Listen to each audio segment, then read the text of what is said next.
السلام علیکم ورحمۃ اللہ وبرکاتہ. ان الحمد للہ نحمده ونستعینه ونستغفره ونعوذ باللہ من شرور انفسنا وسیئات اعمالنا. من يهده الله فلا مضل له ومن يضلل فلا هادي له. واشهد ان لا اله الا الله وحده لا شريك له واشهد ان محمدا عبده ورسوله.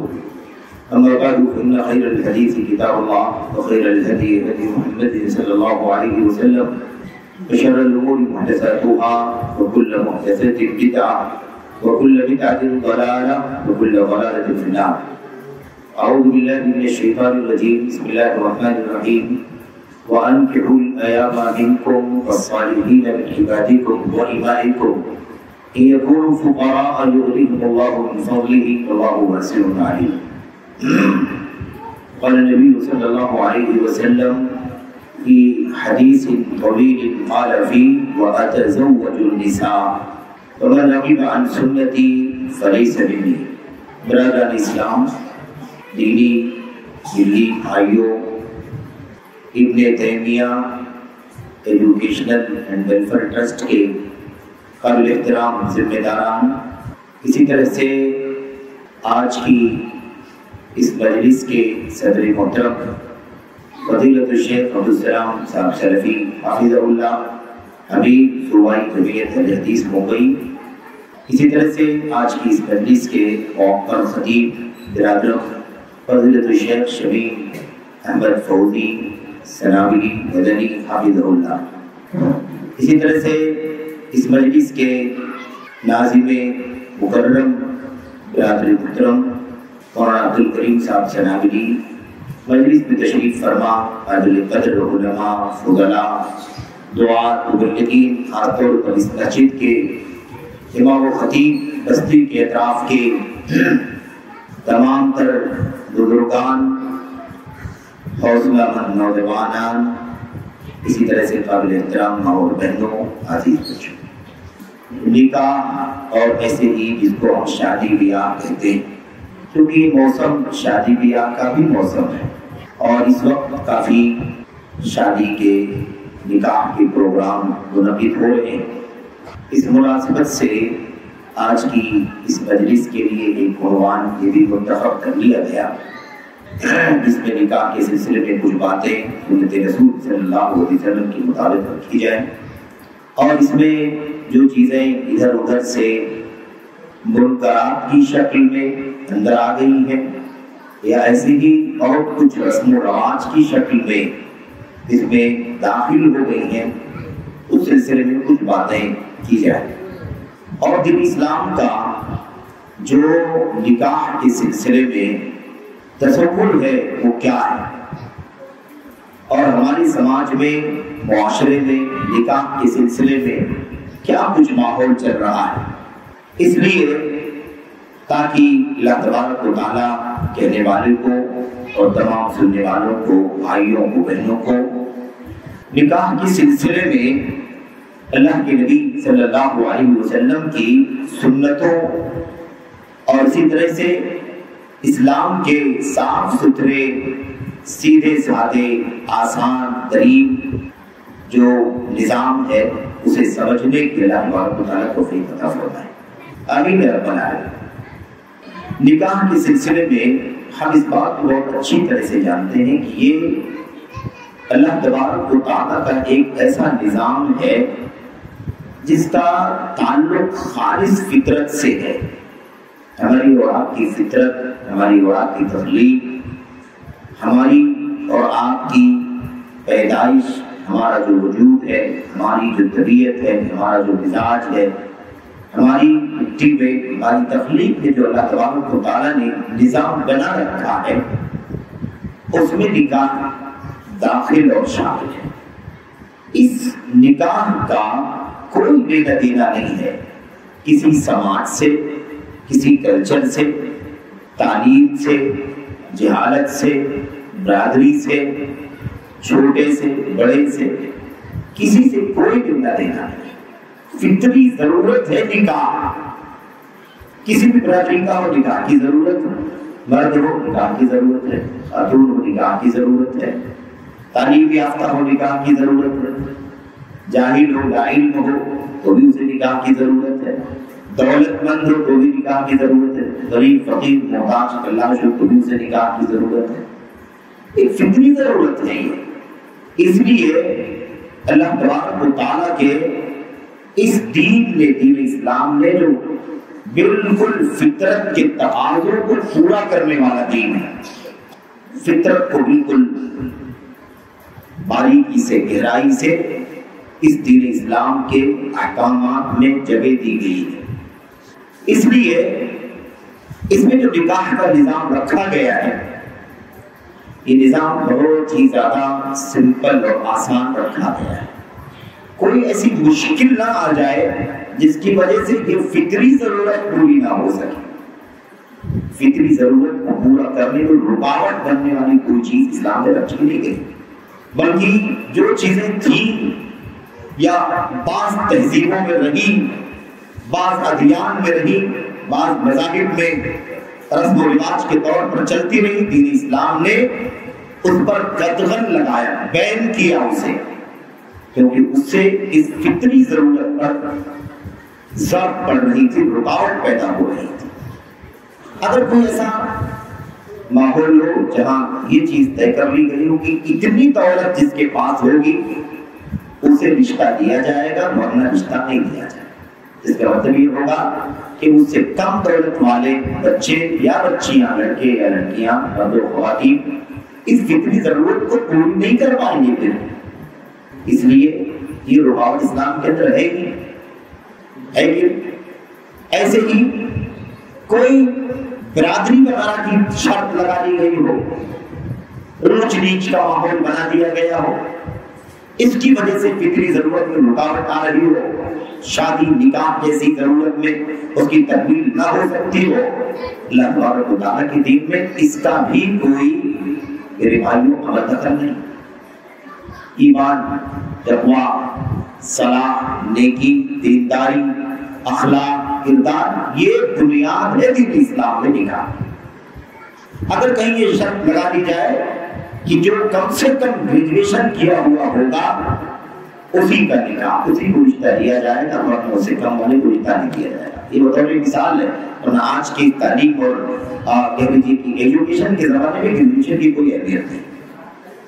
اس کو یہ سمجھے کہ کوئی شرط لگائے کہ ایم بی بی ایس کی ڈگری کس کے پاس ہوگی، ایم ایس کی ڈگری کس کے پاس ہوگی، دنیاوی اعتبار سے بات چل رہی ہے، اور اسی کو تو معیار بنا لیا گیا ہے۔ دین کی تعلیم اور تربیت کو کہاں کوئی خاطر بلاتا ہے، کہیں خال خال کوئی ایسا دکھائی دیتا ہے جو دین کو اہمیت دیتا ہو، دین کو اولیت دیتا ہو، دین کی بنیاد پر ترجیحات قائم کرتا ہو، ایسا تو نادر معاملہ ہو چکا ہے۔ تو اللہ تبارک و تعالیٰ کے دین میں ایسی کوئی شرط، ایسی کوئی کنڈیشن لگانے کی گنجائش نہیں ہے جس کی وجہ سے کہ فطری ضرورت نکاح کی پوری نہ ہو سکے، رکاوٹ کھڑی ہو جائے۔ میرے بھائیوں، بزرگوں، قابل احترام اور بہنوں، اور خاص طور پر نوجوانوں، عزیز ہو، تو دین اسلام کے اندر فطری تقاضوں کو بہت زیادہ مضبوط رکھا گیا ہے، اسی لیے اسے سمپل کیا گیا ہے، آسان کیا گیا ہے، نہ مالی رکاوٹ پیش آئے، نہ کلچر اور تہذیب اور برادری کی رکاوٹ آئے، نہ علم اور جہالت کی رکاوٹ آئے، نہ دولت، مالداری اور غربت اور فقر کی رکاوٹ آئے۔ ان رکاوٹوں کو سرے سے ختم کر دیا کہ اللہ تبارک و تعالیٰ کی یہ چیزیں اگر پائی جائیں کہیں، ہے نا، کہیں یہ چیز پائی جائے، کوئی رشتہ طے ہو جس میں مالداری پائی جائے، علم پایا جائے، برادری بھی پائی جائے، تہذیب اور کلچر کی انسانیت بھی پائی جائے، دین اور اخلاق کے ساتھ ساتھ تو کوئی مسئلہ نہیں ہے۔ دین اور اخلاق کی بنیاد پر اللہ تبارک و تعالیٰ کے دین میں نکاح اور رشتوں کو قائم کرنے کا حکم دیا گیا، اس کی ترتیب دی گئی۔ میرے بھائیوں، میرے بزرگوں، یہ کوئی بہت بڑی جلسے کا موقع نہیں ہے، لمبے چوڑے خطاب کا بھی موقع نہیں، اس لیے درس کے ماحول میں اچھی طرح سے اس بات کو سمجھے، تربوی انداز میں بولنے والا بھی اور سننے والے بھی۔ تو اللہ کی ذات سے امید ہے کہ ہمارے ماحول میں، ہمارے سماج میں اس حوالے سے جو بہت ساری بے اعتدالیاں چل رہی ہیں، اس میں رکاوٹ، اس میں کمی آ سکتی ہے، اس میں اصلاح کا کوئی نہ کوئی ماحول بن سکتا ہے اللہ تعالیٰ کی ذات سے اوپر۔ تو یہ بہت بنیادی چیز سمجھے۔ اسلام دین فطرت ہے، ہم ہمیشہ کہتے ہیں اسلام دین فطرت، یعنی فطرت کا دین ہے، جس میں ہماری وجود، ہماری مزاج، ہماری طبیعت، ہماری پیدائش کے جو تقاضے ہیں اس کو پورے طور پر مربوط رکھا گیا ہے۔ اچھا، اگر یہ فطرت کی جو ضرورت ہے نکاح، اگر اس کو مختلف شرطوں سے، مختلف ریگولیشن سے، کنڈیشن سے اور محدود کر دیا جائے، اسے باندھ دیا جائے اور نکاح میں آسانی نہ رہ جائے، نکاح مشکل بن جائے، تب کیا ہوگا؟ کیا ہوگا؟ وہی ہوگا جس مقصد کے لیے نکاح اللہ تبارک و تعالیٰ نے رکھا ہے، وہ مقصد جب نکاح کے راستے سے جو حلال اور پاکیزہ رشتہ ہے اس کے ذریعے سے پورا نہیں ہوگا تو حرام اور ناپاک راستوں سے وہ ضرور پوری کی جائے گی۔ دنیا کا کوئی بڑا سے بڑا پانسا، متقی، عابد، زاہد، ورع کوئی دعویٰ نہیں کر سکتا کہ میں شادی نہیں کروں گا، نکاح نہیں کروں گا اور اس کے باوجود بھی پاکیزہ زندگی گزاروں گا۔ یہ دعویٰ اگر کوئی کرتا ہے تو یا تو کوئی فطری ہی نقص اس کے اندر پایا جاتا ہے یا پھر کوئی جھوٹا ہے، کیونکہ فطرت سے ٹکراؤ نہیں کیا جا سکتا، فطرت سے تصادم نہیں کیا جا سکتا۔ میرے بھائیو، نبی محترم صلی اللہ علیہ وسلم اور آپ کے صحابہ کی سیرت اگر پڑھ لی جائے تو یہ بات بہت اچھی طرح سے سمجھ میں آ سکتی ہے۔ خیر، اس میں زیادہ بات کرنے کا موقع نہیں ہے، ہمیں اصل یہ سمجھنا ہے کہ اللہ تبارک و تعالیٰ کے دین میں اس فطری ضرورت کو پورا کرنے کے لیے بہت زیادہ سادگی، آسانی، یسر اور بہت ہی زیادہ کی رسم و رواج سے بھی دور اور ایسے ہی بہت سارے منکرات سے بھی اسے دور رکھا گیا ہے۔ اللہ کے نبی محمد رسول اللہ صلی اللہ علیہ وسلم کیا تو ان کا المرأة لأربع لمالها ولحسبها ولجمالها ولدينها فاظفر بذات الدين تربت يمينك، او كما قال النبي صلی اللہ علیہ وسلم۔ اللہ کے نبی نے فرمایا، لوگوں، امت کے لوگوں، دنیا میں عورتوں سے نکاح کرنے کے لیے جو رغبت لوگوں کے یہاں پائی جاتی ہے، ترجیح جس بنیاد پر آدمی رشتے منظور کرتا ہے، رشتوں کو قبول کرتا ہے اور رشتوں کو تلاش کرتا ہے، اس حوالے سے لوگوں کی بہت ساری بنیادیں، بہت ساری سوچ ہے۔ کوئی آدمی اس لیے عورت سے نکاح کرنا چاہتا ہے کسی خاتون سے، میرے بھائی، اس لیے کہ اس کے پاس مال بہت زیادہ ہے، دولت بہت زیادہ ہے، اس کی دولت کی لالچ میں اس عورت سے نکاح کرنے کی رغبت کرتا ہے۔ ایک طبقہ ایسا ہے جو دولت ہی دیکھتا ہے، وہ یہ نہیں دیکھتا اس کا دین کیسا ہے، اس کا اخلاق کیسا ہے، اس کی تعلیم کیسی، اس کی تربیت کیسی، حتیٰ کہ خوبصورتی اور جمال بھی بہت سارے لوگ مال کے مقابلے میں نہیں دیکھتے۔ کتنے ایسے رشتوں کی خبر اور داستان سننے کو ملتی ہے کہ نوجوان شکایت کرتا ہے کہ میرے گھر والوں نے میرا رشتہ فلاں خاتون سے کر دیا، جبکہ مجھے اس کے حسن و جمال سے، اس کے کہہ لیجیے کہ میرے بھائیوں اس کی شباہت سے بالکل اتفاق نہیں تھا، لیکن چونکہ گھرانہ دولت مندوں کا تھا، رئیس قسم کے لوگ تھے، دنیا بھر کے ان کے پاس اسباب زندگی کی فراوانی تھی، اس دنیا پر جبرن میرا نکاح اس خاتون سے کر دیا گیا۔ اور میرے بھائیوں، مال و دولت کی بنیاد پر نکاح کیا گیا، جبکہ نکاح کے اندر میرے بھائی آپ سوچئے کہ حسن اور جمال کا بھی بہت بڑا دخل ہے۔ اگر جبرن نکاح کر دیا جائے نوجوان کا اس دنیا پر کی دولت مند گھرانہ ہے، اور پھر اس کے بعد دونوں کے دلوں میں ایک دوسرے کے لیے جگہ نہ بن سکے، نتیجہ طلاق اور تفریق تک پہنچ جائے، تو دولت کس کام کی ہوگی؟ آپ کے ہمارے شہر بمبئی کے ایسے کتنے واقعات ہیں، شادی میں کسی دولت کی بنیاد پر کروڑوں روپے خرچ کر دیے گئے اور بمشکل 6 مہینے کا عرصہ بھی نہیں گزرا، 2-3 نکاح ایک ساتھ میں جو کیے گئے تھے وہ سب کے سب طلاق و تفریق کے نظر ہو گئے۔ تو بعض لڑکیوں سے لوگ رغبت، عورتوں سے نکاح کی رغبت اس لیے کرتے ہیں، اس لیے کہ دولت مند ہے، مال ہے، لیمالینا اس کی مال کی وجہ سے رغبت کی جاتی ہے۔ اور دوسری چیز اللہ کے نبی نے فرمایا وَلِحَسَبِهَا، خاندان، برادری، نسب بہت اونچا ہے، اس لیے رشتہ وہی کرنا ہے۔ اس کے یہاں دین نہیں ہے کوئی بات نہیں، خوبصورتی نہیں ہے کوئی بات نہیں، اس کے پاس مال نہیں ہے کوئی بات نہیں، لیکن ہمیں جو برادری، ہمیں جو چاہیے وہ ہمیں مل گئی، اس لیے ہمیں رشتہ کر لینا ہے۔ کچھ لوگ اس کو ترجیح دیتے ہیں، بعض لوگ خوبصورتی ہی کو ترجیح دیتے ہیں، حسن و جمال کو، حسن و جمال اگر انہیں مل گیا تو نکاح منظور ہے، دولت ہو نہ ہو، حسب و نسب نہ ہو، دین نہ ہو، اخلاق نہ ہو، میرے بھائی سے کوئی دینا دینا نہیں۔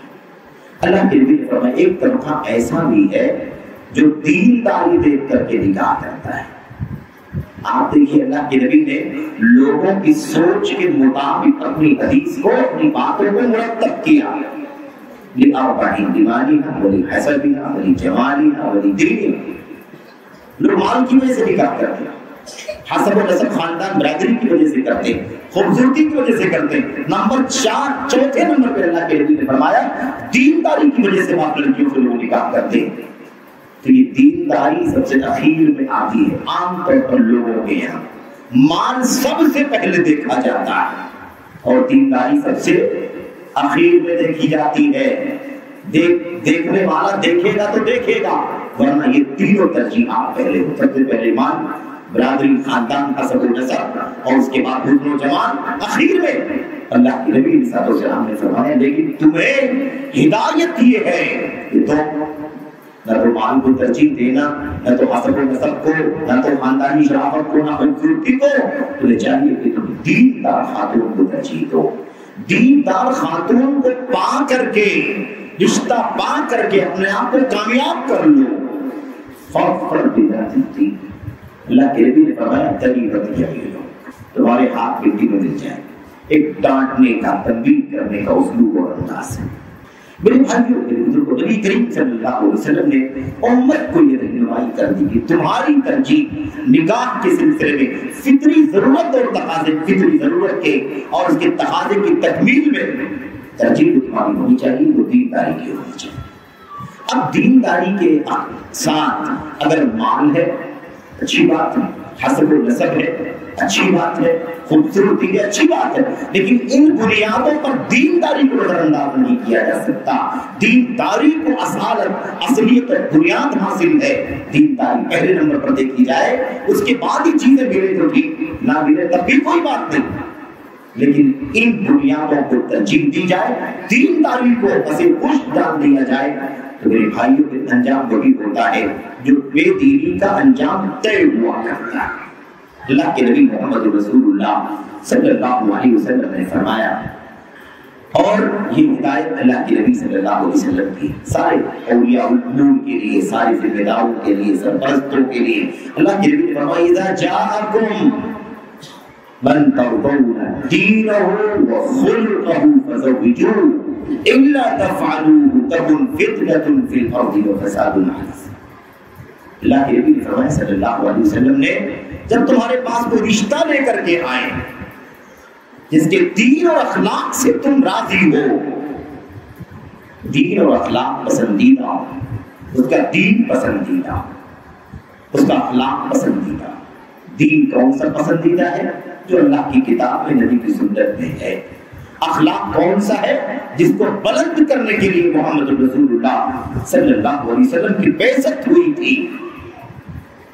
دین اور اخلاق، جس کے دین اور اخلاق سے تم راضی فزوجوہ، تو تم اس سے رشتہ کر دو، اس سے نکاح کر دو اپنے بچے کا۔ الا تفعلوہ، اگر تم ایسا نہیں کرو گے، باتیں اللہ کے نبی صلی اللہ علیہ وسلم کی زبان سے نکلی ہوئی ہیں اور ہے اللہ تبارک و تعالیٰ کی وحی۔ معاشرہ دکھائی، معاشرے میں یہ تدبیر دکھائی دے رہی ہے نبی کریم صلی اللہ علیہ وسلم کی باتوں کی۔ آپ نے فرمایا اگر تم ایسا نہیں کرو گے تو یہ زمین میں بہت بڑا فتنہ میرے بھائیوں اور بہت لمبا چوڑا فساد پھیل جائے گا۔ بہت بڑا فتنہ اور بہت لمبا چوڑا فساد پھیل جائے گا۔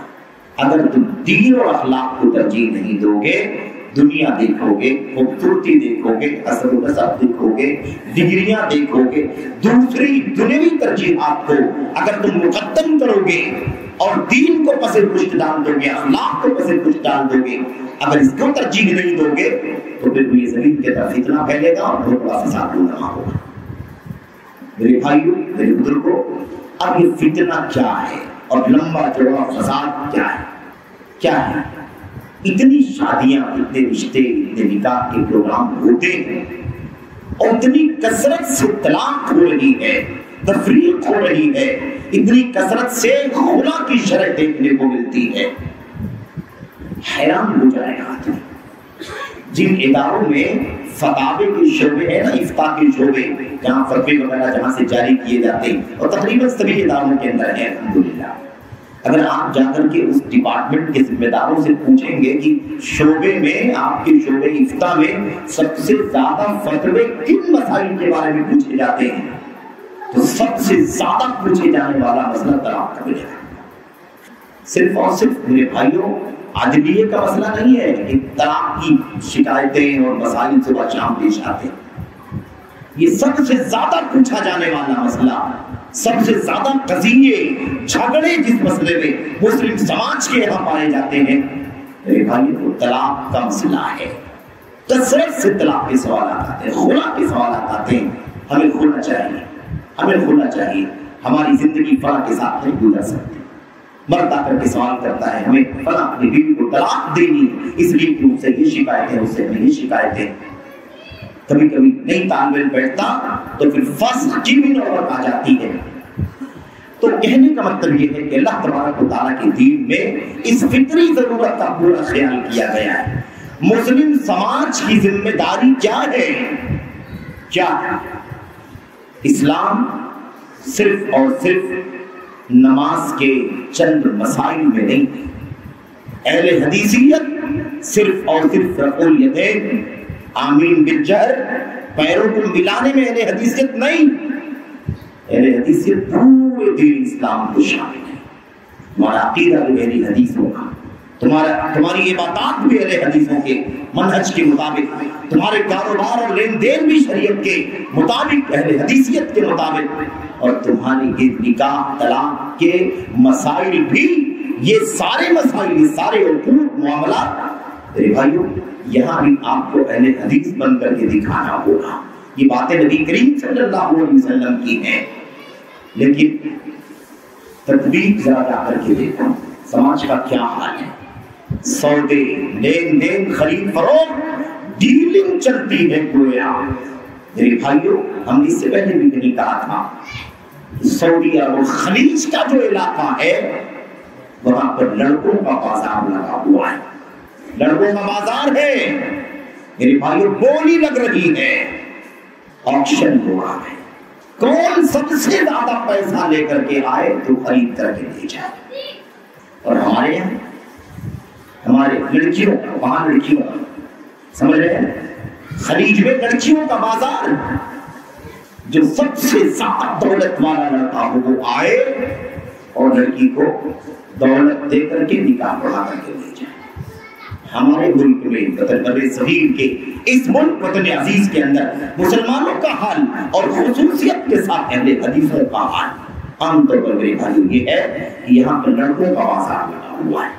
لڑکی والا دولت مند آئے، بڑا سے بڑا ہے نا، وہ آئے وہ لے کر کے جائے۔ کیا ہے اس کا اسلام سے کیا لینا دینا ہے؟ انہوں نے ادھر مشکل کر دیا، زناکاری بدکاری کے واقعات کتنا سننے میں آتے ہیں، ہم نے یہاں مشکل پیدا کر دی سنت سے، اللہ کے نبی صلی اللہ علیہ وسلم کی حدیثوں سے ہم نے منہ پھیر لیا، ہم نے رسم و رواج کو دیکھا، ہم نے اپنی تہذیب کو دیکھا، اپنی روایات کو دیکھا، دنیا کو دیکھا، دولت کو دیکھا، اور ہم نے اسی پر اپنے آپ کو لگا دیا۔ ہم نے دین کو فراموش کر دیا، اخلاق کو فراموش کر دیا، ہم نے شادی کو مشکل کر دی، اسی لیے زناکاری بدکاری سماج میں آسان ہو گئی۔ میرے بھائیوں ہمیں بہت زیادہ سنجیدگی سے غور کرنے کی ضرورت ہے۔ یہ معاملہ نظریاتی نہیں، یہ صرف اور صرف تھیوری نہیں ہے، نظریاتی نہیں ہے، کہ ہم نے بول دیا، آپ نے بول دیا، آپ نے رائے دے دیا، فلاں نے رائے دے دیا، وہ رائے تک نہیں ہے، تھیوری اور نظریے کے حد تک نہیں ہے، یہ سماج کا سب سے زیادہ عمل میں آنے والا مسئلہ ہے۔ انسانی زندگی کی اساس اور بنیادوں میں سے ایک بنیاد ہے یہ نکاح اور شادی کا مسئلہ۔ اگر ہم نے اس کو مشکل کیا، ہم نے دولت کو بنیاد بنایا، ہم نے حسب و نسب کو بنیاد بنایا، ہم نے خوبصورتی کو بنیاد بنا لیا، یا اور دیگر ڈگری اور دنیا کی، میرے بھائیوں دنیا کے اندر جن چیزوں کو بنیاد بنایا جاتا ہے اگر ہم نے ان کو ترجیحی طور پر بنیاد بنا دیا تو یاد رکھیں کہ یہ نکاح بہت مشکل ہو چکا ہے، بہت مشکل ہو چکا ہے۔ اور پھر جو رسم و رواج اتنا جوڑ دیا گیا، منکرات سے اس کو اتنا بھر دیا گیا کہ بہت زیادہ بوجھل ہو گیا۔ نبی محترم صلی اللہ علیہ وسلم صحابہ کرام کو، نوجوان صحابہ کرام کو خاص طور پر ترغیب دیتے تھے، ترغیب، شوق دلاتے تھے۔ یا معشر الشباب من استطاع منکم الباءۃ فلیتزوج، جسے نکاح کی طاقت ہو نکاح کرے۔ الا یا شباب قریش، الا یا فتیان قریش، اے قریش کے جوانوں، اے قریش کے نوجوانوں، تزوجوا، شادی کرو، نکاح کرو، لا تزنوا، زناکاری بدکاری مت کرو، علی من سلم له فرجه دخل الجنہ، علی من حفظ فرجه دخل الجنہ۔ سن لو جو اپنی شرمگاہ کی حفاظت کر لے گا، حرام سے اپنے آپ کو بچا لے گا، اس کے لیے جنت کی بشارت۔ دونوں چیزیں ساتھ میں کیوں آئی ہوئی ہیں؟ اس لیے کہ وہ فطرت ہے اور یہ فطرت سے ٹکراؤ اور بغاوت ہے۔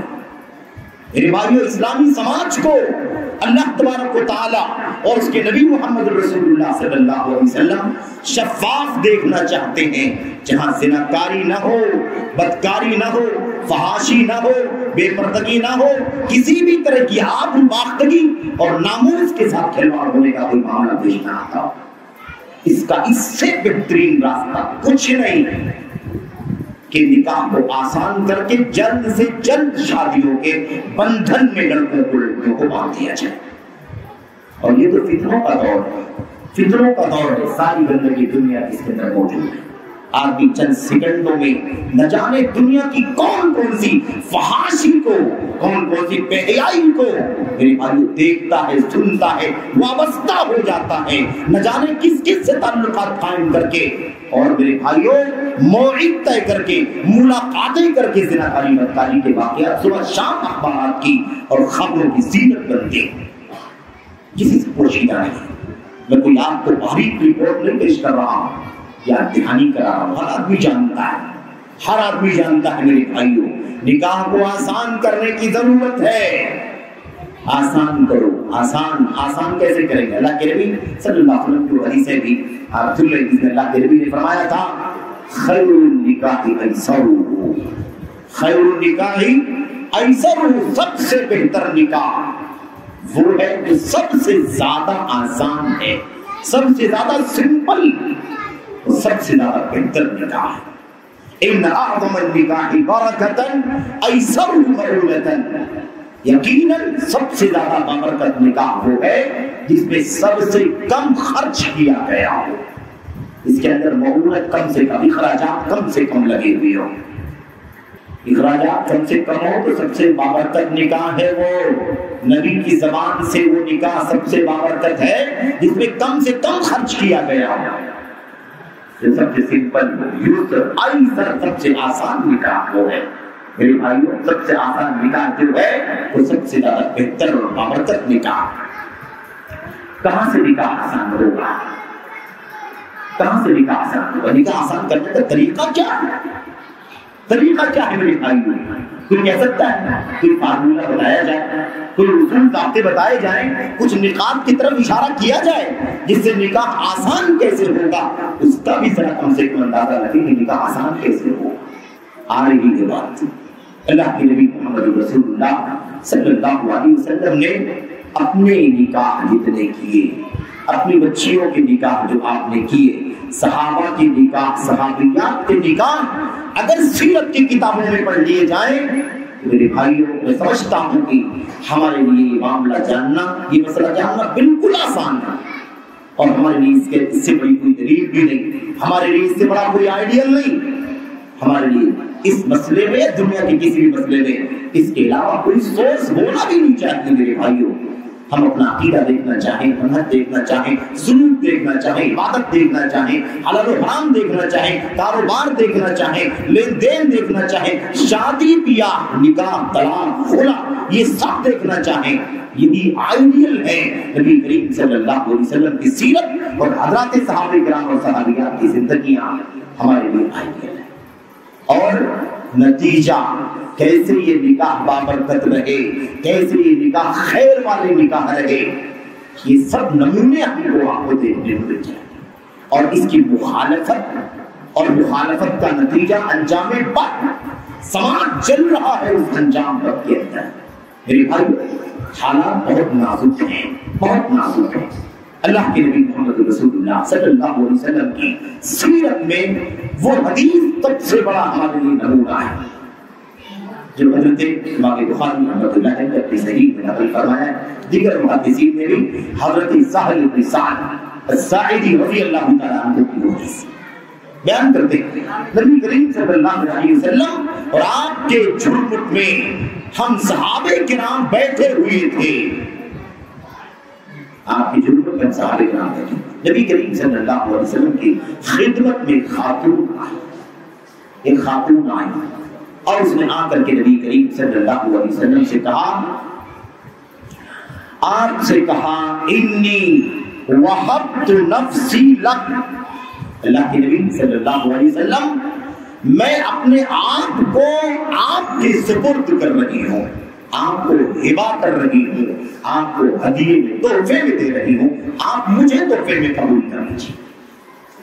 اور آپ ہم جانتے ہیں نبی محترم صلی اللہ علیہ وسلم کی خصوصیات میں سے ایک خصوصیت یہ بھی تھی جو قرآن کریم میں اللہ تبارک و تعالیٰ نے فرمایا، وہ کیا فرمایا؟ ان وہبت نفسہا للنبی، اگر کوئی خاتون اللہ کے نبی کی خدمت میں آ جائے اور وہ اپنے آپ کو ہبا کر دے، اے اللہ کے نبی میں اپنے آپ کو ہبا کر رہی ہوں، آپ مجھے اپنے نکاح پہ لے لیجیے، اپنی زوجہ بنا لیجیے، اپنے حرم میں لے لیجیے، نبی کریم صلی اللہ علیہ وسلم اسے قبول کر لے تو وہ آپ کی بیوی بن جائے گی۔ نہ کسی قاضی کی ضرورت ہے، نہ کسی ولی کی ضرورت ہے، نہ کسی شاہدین کی ضرورت ہے، نہ کسی مجلس کی ضرورت ہے، اللہ کے نبی صلی اللہ علیہ وسلم قبول کر لے تو آپ کی بیوی بن جائے۔ یہ آپ کو حق حاصل ہے، امت میں کسی کو یہ حق نہیں حاصل ہے۔ ضروری ہے کہ ولی کی نگرانی میں نکاح کیا جائے، ولی کے بغیر نکاح نہیں ہوتا۔ ولی کا مطلب گارجین، اور وہ گارجین جو معتبر ہے اللہ تبارک و تعالیٰ کے دین کے اندر کسی بچی کے، کسی خاتون کے نکاح کرانے کے لیے۔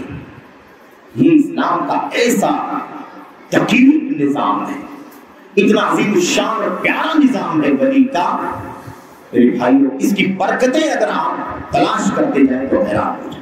اگر یہ ولی کا نکاح نظام نہ ہو کہ کوئی بھی خاتون، کسی بھی لڑکی کا، کسی خاتون کا نکاح بغیر ولی کی نگرانی کے نہیں ہو سکتا ہے، اس کی رضامندی کے بغیر نہیں ہو سکتا ہے، اگر یہ شرط اسلام نہ رکھے تو نہ جانے کتنی عزتیں، نہ جانے کتنی آبروئیں صبح شام لٹتی، لیکن یہ شرط بغیر ولی کے کوئی نکاح نہیں کر سکتا۔ میرے بھائی لا نکاح الا بولی، ولی کے بغیر نکاح ہو ہی نہیں سکتا۔ میرے بھائی ایما امرأة نکحت نفسها بغیر اذن ولیہا فنکاحها باطل فنکاحها باطل فنکاحها، جو بھی عورت اپنا نکاح خود کر لے بغیر ولی کے، اس کا نکاح باطل ہے، اس کا نکاح باطل۔ باطل کا مطلب کیا ہوتا ہے؟ وہی نہیں، باطل کا مطلب کیا ہوتا ہے؟ وہی نہیں۔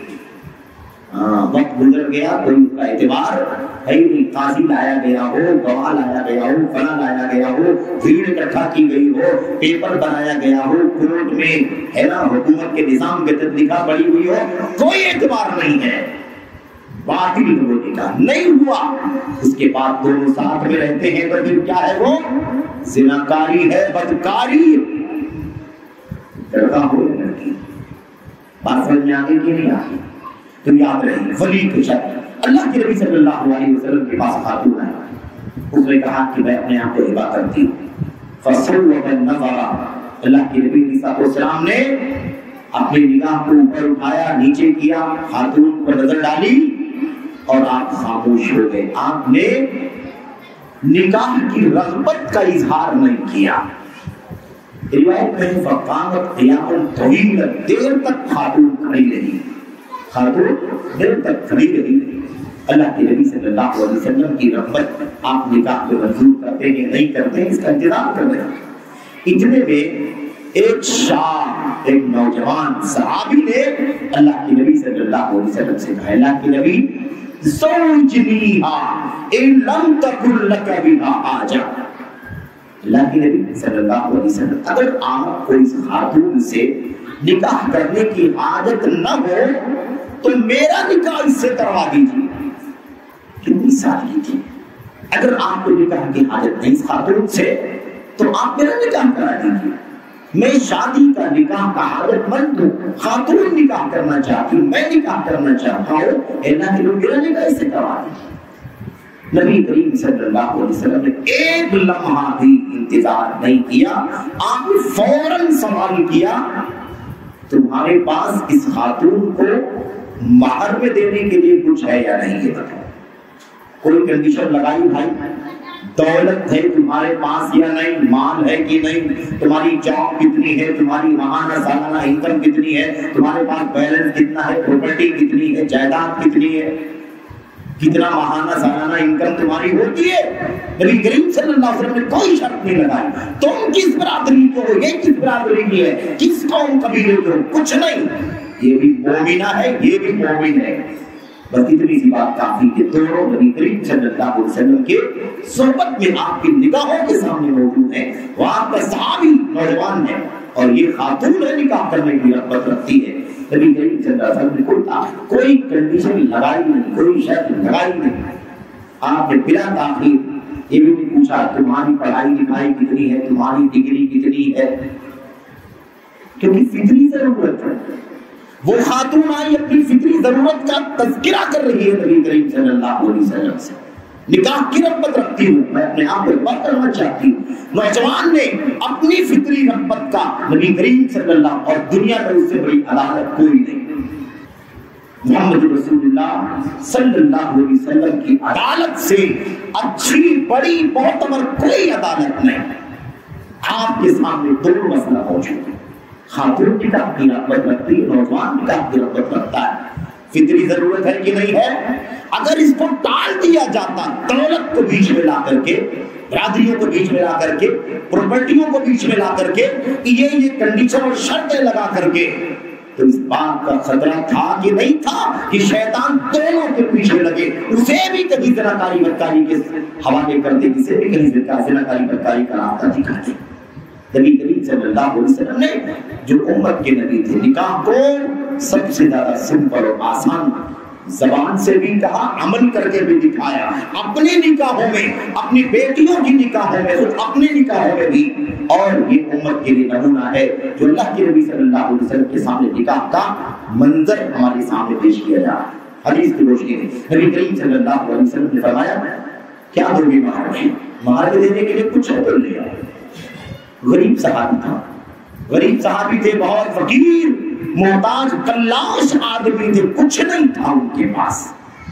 اللہ کے نبی صلی اللہ علیہ وسلم نے پوچھا نکاح میں مہر تو دینا، اور یہی وہ ایک پہلا خرچہ نکاح میں ہے جس کی طرف اللہ کے نبی نے اشارہ فرمایا. نکاح میں مہر میں دینے کے لیے کیا ہے؟ جس کے ذریعے سے یہ حرام حلال ہو جائے گی تمہارے لیے.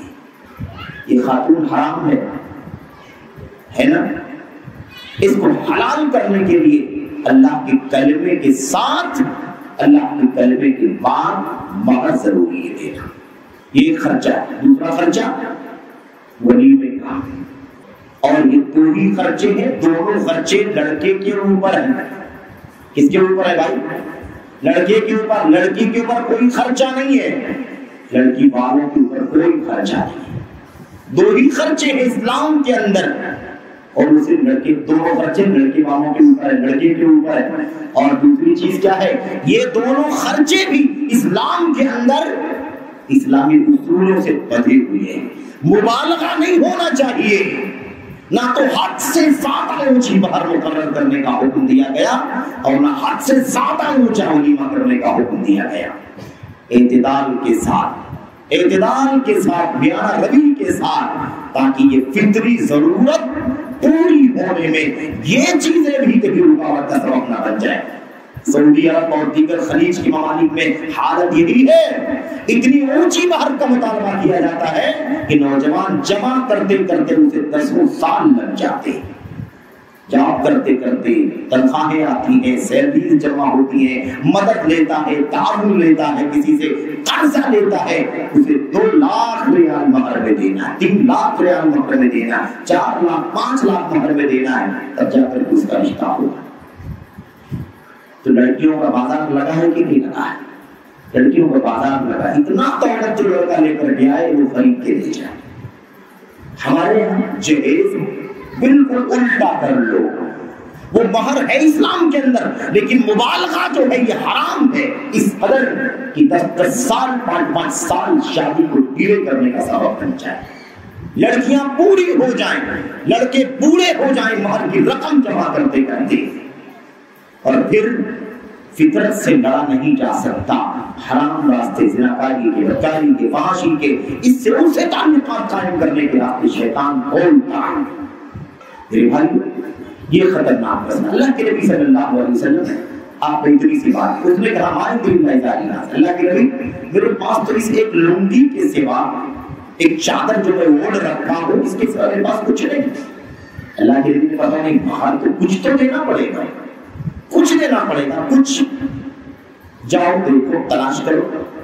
اس نے کہا، اللہ کے نبی نے فرمایا تم کہہ رہے ہو کہ تمہارے پاس خالی یہی ایک چادر ہے، تو ایک ہی چادر ہے، تو اگر تم اس کو دے دو گے تو پھر تمہارے پاس چادر نہیں رہے گی. جاؤ دیکھو تلاش کرو، التمس ولو خاتم من حدید، تلاش کرو چاہے کوئی انگوٹھی لوہے کی بھی مل جائے تو لے آنا، مالیت بن جائے بس. ٹھیک ہے، بغیر مالیت والی چیزوں سے بھی نکاح ہوتا ہے شریعت کے اندر، لیکن پہلی چیز کیا ہے، مالیت والی چیز ہونی چاہیے، وہ مالیت بنے. اللہ کے لیے فرمایا جاؤ لوہے کی انگوٹھی لے. گیا تلاش کیا، یہاں وہاں کچھ نہیں ملا، واپس آیا، کہا اللہ کے نبی صلی اللہ علیہ وسلم مجھے لوہے کی انگوٹھی بھی نہیں ملی، جبکہ اس کی کیا قیمت ہو. میرے بھائیو 1-2 درہم بھی اس کی قیمت نہیں تھی، لیکن اللہ کے نبی نے فرمایا جاؤ کچھ تو لے کر کے آؤ. آپ سوچئے کچھ نہیں ہے آدمی کے پاس. آج تو خلیج میں مہر اتنا لمبا چوڑا، اور ہمارے ہندوستان کے اندر وطن عزیز میں ہم اہل حدیثوں کے یہاں خاص طور پر میرے بھائی معذرت کے ساتھ ہمارے یہاں معاملہ بہت زیادہ بڑھا ہوا ہے. ہمارے یہاں مطالبے جہیز کے نام پر لاکھوں میں ہوتے ہیں، لاکھوں میں. اتنا کیش چاہیے، اتنے کی گاڑی چاہیے، اتنا انتظامات چاہیے، اتنا زیادہ فرنیچر اور اثاث چاہیے، اتنا زندگی کے وسائل چاہیے، کھانے میں یہ چاہیے، باراتیوں کو یہ چاہیے، اتنے سارے مسائل. نکاح کو اتنا مشکل، ایک مجلس میں ہونے والی یہ فطری ضرورت کو تکمیل کرنے والی چیز اسے اتنا مشکل بنا دیا کہ آج بزرگ بھی بیٹھے ہوئے ہیں، اپنے بچوں کی شادیاں کیا ہوگا یا کرنے والے ہوں گے، ان سے پوچھو ان کے دل سے کہ ان کی زندگی میں سب سے مشکل کام 2-4 جو ہے وہ کون سے. ان کے دل کی گواہی ہے کہ ہماری زندگی میں اگر سب سے مشکل کوئی مرحلہ ہے تو ہمیں اپنی بیٹیوں کی شادیاں کرنے کا مسئلہ سب سے مشکل. میرے بھائیوں کیا ہے، اور پھر اس کے نتیجے میں زراکاری، بدکاری، فحاشی میڈیا کے راستے سے جو اور فحاشی بدکاری کے راستے آسان ہو گئے ہیں وہ تو ناقابل شمار ہے. اللہ کے نبی کس طرح سے اس مسئلے کو حل کر رہے ہیں اسی مجلس میں تلاش کر کے آئے. نہیں ہے اللہ کے نبی میرے پاس، لیکن آپ پھر بھی نہیں کہہ رہے ہیں کہ جاؤ کچھ نہیں ہے تمہارے پاس تو کم سے کم جاؤ 10-15 دن کچھ محنت کرنا، بوجھ لکڑیاں اٹھنا، کاٹنا، ڈھونا ہے کہ نہیں، اور کچھ جمع ہو جائے گا 10-20 درہم 25 درہم تو آنا، تب تمہارا نکاح کروا دوں گا. آپ نے اس مجلس میں نکاح کروایا، آپ نے ڈیل نہیں کیا. جبکہ یہ وہ خرچہ ہے جو نکاح کے بنیادی اخراجات میں سے، مہر اور ولیمہ اس کے بعد جیسے بھی آدمی کر لے، ستو کھلا دے، کھجور کھلا دے، ہے کہ نہیں، کوئی مسئلہ نہیں، جیسے جیسے ممکن ہو آنے کے لیے، لیکن فطری ضرورت نکاح کی اگر اس کی رکاوٹ، اس کو روکا گیا تو سماج بدکاری، فحاشی، زناکاری، بدکاری کے اندر چلے گا جیسے چل رہا ہے۔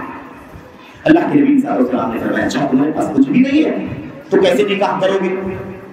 کیسے نکاح کرو گے؟ کہتے ہو نکاح کرنا چاہتا ہوں، کہاں سے نکاح کرو؟ تمہارے پاس تو ایک لوہے کی انگوٹھی بھی نہیں ہے، جاؤ یہاں سے۔ ایسی کوئی بات اللہ کے نبی نے نہیں فرمائی۔ آپ نے فرمایا ٹھیک ہے، اچھا یہ بتاؤ کہ تمہیں کچھ قرآن یاد ہے یا نہیں یاد ہے؟ هل معك شيء من القرآن؟ هل تحفظ شيئا من القرآن؟ اچھا یہ بتاؤ تمہیں کچھ قرآن وغیرہ یاد ہے؟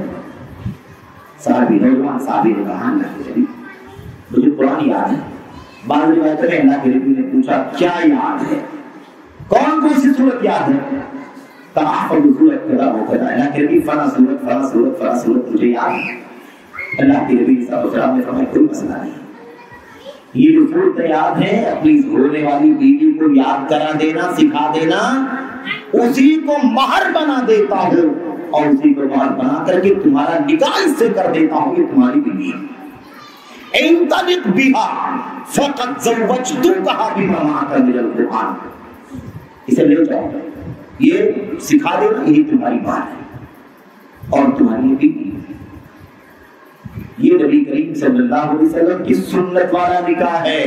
وہ کارڈوں پر لمبے لمبے 500 روپے کے نکاح مسنون لکھنے سے اہل حدیثیت نہیں آ سکتی ہے، داموں سے کوئی بھی چیز ثابت نہیں ہوتی، دعووں کے لیے دلیل مطلوب ہوتی ہے۔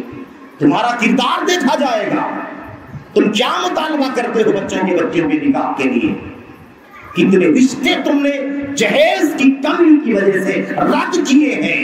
رب جلال کی بارگاہ میں جواب دینا ہوگا، اس کے نتیجے میں زناکاریاں بدکاریاں اگر ہوئی ہوں گی اس کا دوش بھی تمہارے سر پر جائے گا۔ پریکٹیکل چیز ہے، دعوے کے اہل حدیث ہے، رفع دین کے اہل حدیث ہے، قبرستان قبروں پر مزاروں پر نہیں جاتے اس لیے اہل حدیث ہے۔ میرے بھائیو کیا یہ نکاح دین اسلام سے باہر ہے؟ النکاح بالسنتی فمن لم يعمل بسنتی فلیس منی فمن رغب عن سنتی فلیس منی۔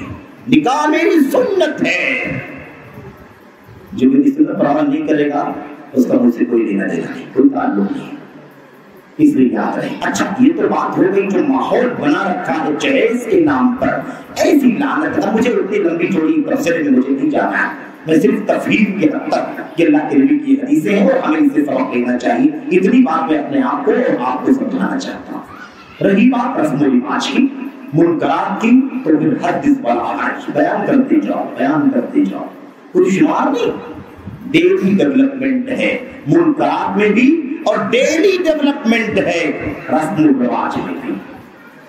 میرے بھائیوں کتنا خطرناک مسئلہ، عبارات اس کا کیا تعلق ہے دین اسلام سے؟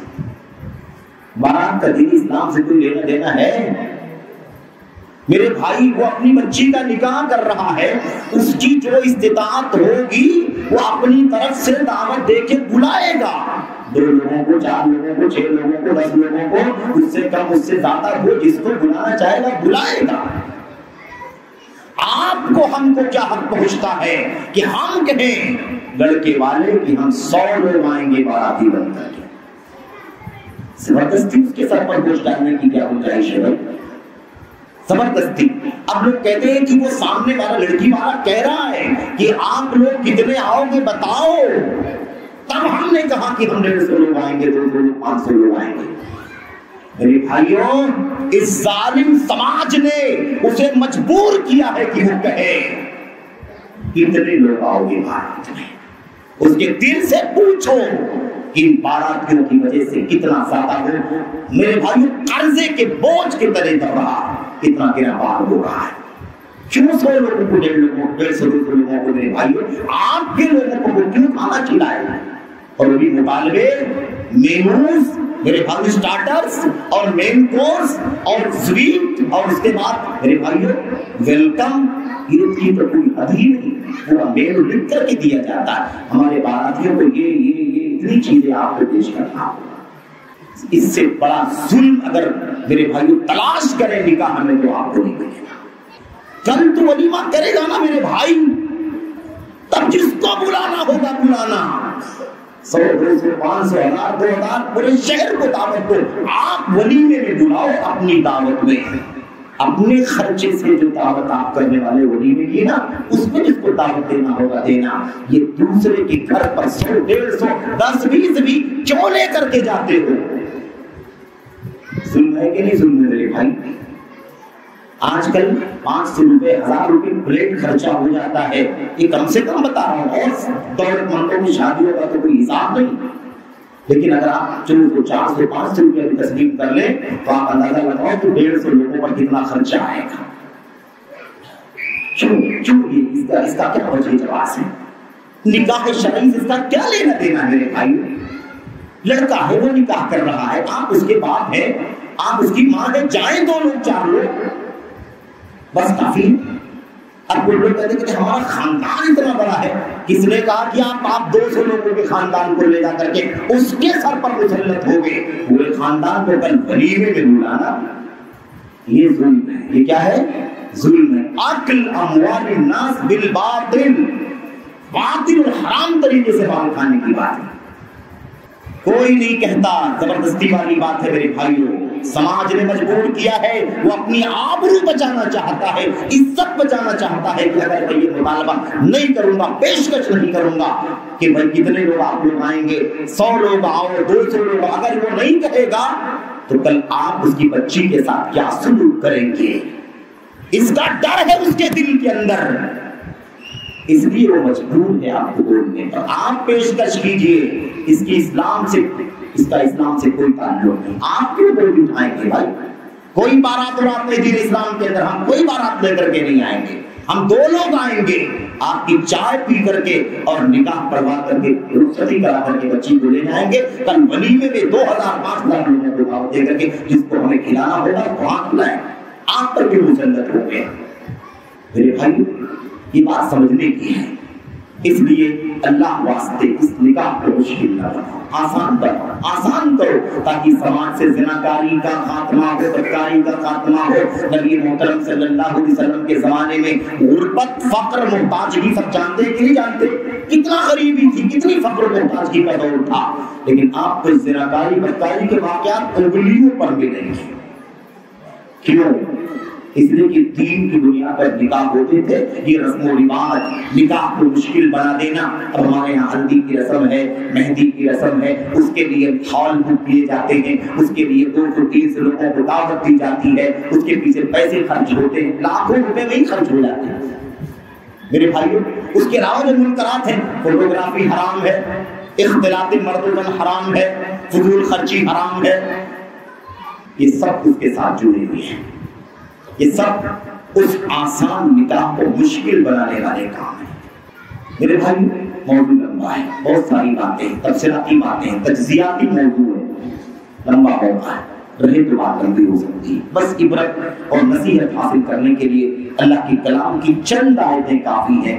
نبی کریم صلی اللہ علیہ وسلم کی سنت کے ذخیرے سے ایک فرمان بھی ہمارے لیے کافی ہے اگر ہم سمجھنا چاہیں تو. اللہ سے دعا کریں کہ اللہ تبارک و تعالیٰ مسلم سماج کو, جماعت اہل حدیث کے افراد کو خاص طور پر, کیونکہ آپ آئیڈیل ہیں, آپ اہل حدیث کہتے ہیں نا اپنے آپ کو, جیسے آپ تنقید کی چوٹ پہ اہل حدیث کہتے ہیں کہ ہم اہل حدیث شرک نہیں کرتا, اہل حدیث بدعت نہیں کرتا, اہل حدیث کی نماز سنت کے مطابق ہے.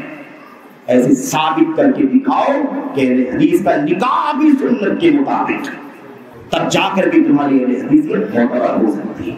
اللہ سے دعا کرو کہ اللہ تبارک و تعالیٰ ہمیں اور آپ کو پورے طور پر دین اسلام کو اپنی زندگی میں نافذ کرنے کی توفیق عطا فرمائے. یا ایھا الذین آمنوا ادخلوا فی السلم کافۃ ولا تتبعوا خطوات الشیطان.